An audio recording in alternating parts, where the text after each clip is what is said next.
Hello friends, welcome to my channel and another video. And guys, আপনারা দেখছেন EditZ। So guys, আজকের ভিডিওতে আপনাদের দেখাবো কিভাবে আপনারা খুব সহজেই ব্রঞ্জ টোন ফটো এডিটিং করবেন, তাও লাইটরুম অ্যাপ্লিকেশনের সাহায্য। তো গাইস, এই এডিটিং শেখার জন্য অবশ্যই আপনাদের পুরো ভিডিওটি দেখতে হবে। আর গাইস, আপনি যদি আমার চ্যানেলে নতুন হয়ে থাকেন অবশ্যই চ্যানেলটি সাবস্ক্রাইব করে পাশে থাকা বেল আইকনটি বাজিয়ে দিবেন, যাতে এমন সুন্দর এডিটিং ভিডিও সবার আগে পেয়ে যান। তো গাইস, এডিটিং শুরু করা যাক।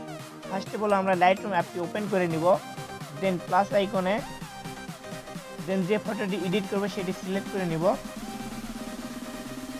দেন সিলেক্ট করার পর অ্যাড অপশানে চাপ দিব, দেন ওপেন হয়ে যাবে। অল ফটোতে যাব, অল ফটোতে গিয়ে সিলেক্ট করে নিব, দেন লাইটরুমে ওপেন হয়ে যাবে।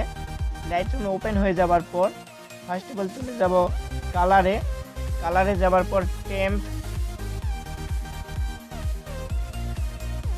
20 রাখবো, টিন্ট 12 রাখবো, ভাইব্রেন্স -20 রাখবো।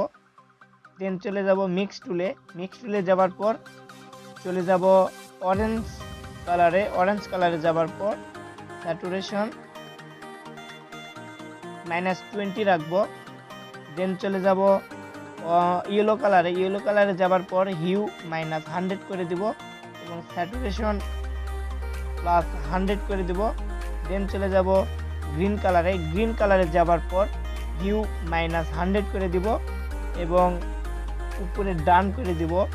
দেন চলে যাব কালারে, কালারে যাবার পর হাইলাইট -32 রাখবো। দেন চলে যাব ইফেক্টে, ইফেক্টে যাওয়ার পর ক্ল্যারিটি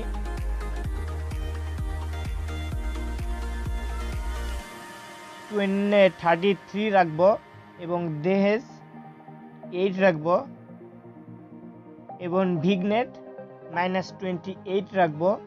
দেন চলে যাব ডিটেলস অপশানে, ডিটেলসে যাওয়ার পর শার্পেনিং 26 রাখবো এবং নয়েজ রিডাকশন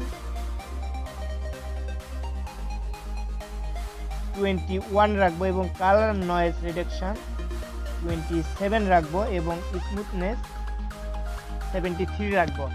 দেন guys, finally photo editing complete. Before after editing করার আগে এবং পরে দেখে নিই এবং জুম করে আপনাদের দেখিয়ে দিই এডিটিং কেমন হয়েছে। তো গাইস, আপনাদের যদি ভিডিওটি ভালো লাগে অবশ্যই একটু লাইক দিবেন এবং কমেন্ট করে জানাবেন আপনাদের কাছে ভিডিওটি কেমন লেগেছে। আর গাইস, আপনাকে ফটোটি সেভ করার জন্য শেয়ার অপশানে গিয়ে সেভ টু ডিভাইস